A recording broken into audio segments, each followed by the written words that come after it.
Hello everyone, ఈ weekend ఒక కొత్త ప్లేస్‌తోని మళ్ళీ నేను ముందుకు వచ్చేసానండి. ఈరోజు మార్చ్ 29 సాటర్డే అమావాస్య అవ్వడంతోని మేము ఫ్యామిలీ అంతా కలిసి శని భగవాన్ని దర్శించుకుందామని శ్రీ అభయ శనేశ్వర స్వామి టెంపుల్‌కి బయలుదేరామండి. కనిపిస్తున్న బోర్డ్ నుండి మనకు ఒక మట్టి రోడ్ వస్తదనమాట.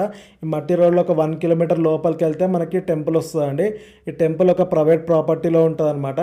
ఇక్కడ శని భగవాన్‌తో పాటు మనకి కాలభైరవ టెంపుల్ కూడా ఉంటది. ఫస్ట్ టైం ఎవరొచ్చినా సరే కాలభైరవుని దర్శించుకున్నాకనే శని భగవాన్ని దర్శించుకోవాలనమాట. ఇక్కడ కనిపిస్తున్న ఈ స్టెప్సే మనకి టెంపుల్ ఎంట్రన్స్ అండి. టెంపుల్ కొద్దిగా పైన ఉంటది. ఈ స్టెప్స్ పక్కకు మనకి నాగదేవతల విగ్రహాలు ఉంటాయి. ఈ నాగదేవత విగ్రహాల చుట్టూ ప్రదక్షిణాలు చేసి మనం ఇంకా స్టెప్స్ ఎక్కి టెంపుల్ పైకి వెళ్ళాలండి. ఈ స్టెప్స్ ఎక్కే దారిలో మనకి ఫస్ట్ ఎంట్రన్స్‌లోనే వినాయకుడు ఎదురవుతాడండి. ఆ వినాయకుడిని దర్శించుకున్నాక మనం డైరెక్ట్ ఇంకా కాలభైరవ టెంపుల్‌కి వెళ్ళాలన్నమాట. ఈ కాలభైరవ టెంపుల్ వెళ్ళే దారి కాస్త రాళ్ళు, గుట్టలు, సందుల్లో ఉంటాయన్నమాట. కాస్త జాగ్రత్తగా వెళ్ళాలి. కనిపిస్తున్న దూరంలోనే కాలభైరవ టెంపుల్ అనమాట. మీకు ఇక్కడ చూడొచ్చు. వెళ్ళే ప్రతి వాళ్ళు ఇలా బెండ్ అవుతూ ఈ రాళ్ళ మధ్య నుండి వెళ్ళాలి జాగ్రత్తగా. ఆ తర్వాత మనకి శని భగవానుడు అండి.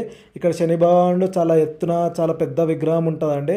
ఇక్కడ ఎవరైనా సరే తైలాభిషేకం కానీ ప్రదక్షిణాలు చేయాలంటే మగవాళ్ళు కంపల్సరీ షర్టు విప్పి ప్రదక్షిణాలు తైలాభిషేకం చేయాలండి.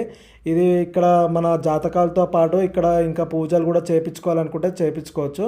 మీరు ఈ లొకేషన్ ఎక్కడుందో తెలుసుకోవాలంటే కింద కమెంట్ చేయండి. నేను లొకేషన్ ఒక డిస్క్రిప్షన్ పంపిస్తాను. ఓకే.